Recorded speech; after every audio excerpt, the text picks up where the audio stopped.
अन्नपूर्णा आजीचा सगळ्यांना नमस्कार।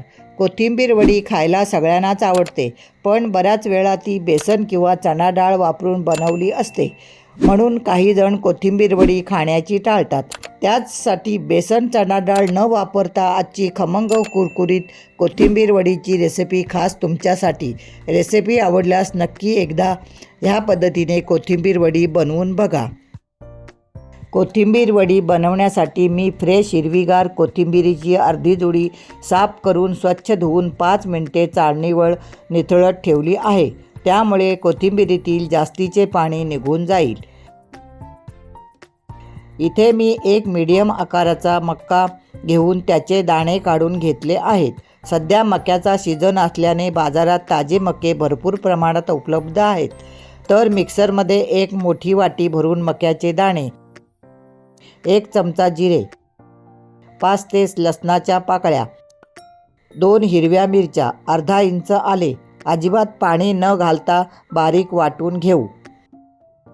मका वाटताना जर पाणी वापरले तर पीठ पातळ होऊ शकते, त्यामुळे शक्यतो पाण्याचा वापर टाळावा।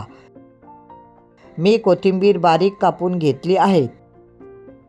त्यात वाटून घेतलेल्या मक्याचे पीठ, कोथिंबीरीची वडी छान कुरकुरीत होण्यासाठी 2 चमचे तांदळाचे पीठ, वडीला छान घट्टपणा यावा यासाठी 2 चमचे ज्वारीचे पीठ, अर्धा चमचा हळद, अर्धा चमचा गरम मसाला, 1 चमचा धणे जिरे पूड, 1 चमचा लाल मसाला, चवीनुसार मीठ, पाव चमचा खाण्याचा सोडा घातलेले सर्व साहित्य पिठात मिक्स करून घेऊ।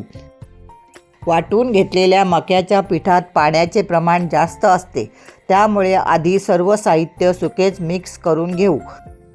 जर नंतर वाटेल तर 1 किंवा 2 चमचे पाणी वापरू शकतो।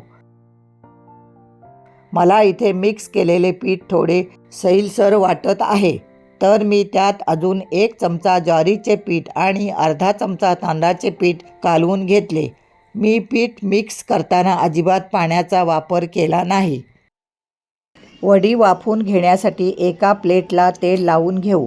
सर्वात शेवटी कालवून घेतलेल्या पिठात 1 चमचा तेल घालून मिक्स करून घेऊ। लगेच सर्व पीठ प्लेटमध्ये एकसारखे थापून घेऊ। पाण्याचा अजिबात वापर न केल्याने पीठ अजिबात भांड्याला चिटकले नाही।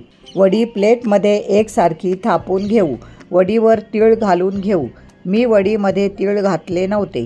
तुम्ही कोथिंबीर वडीचे पीठ मिक्स करताना त्यामध्ये तीळ घालू शकता।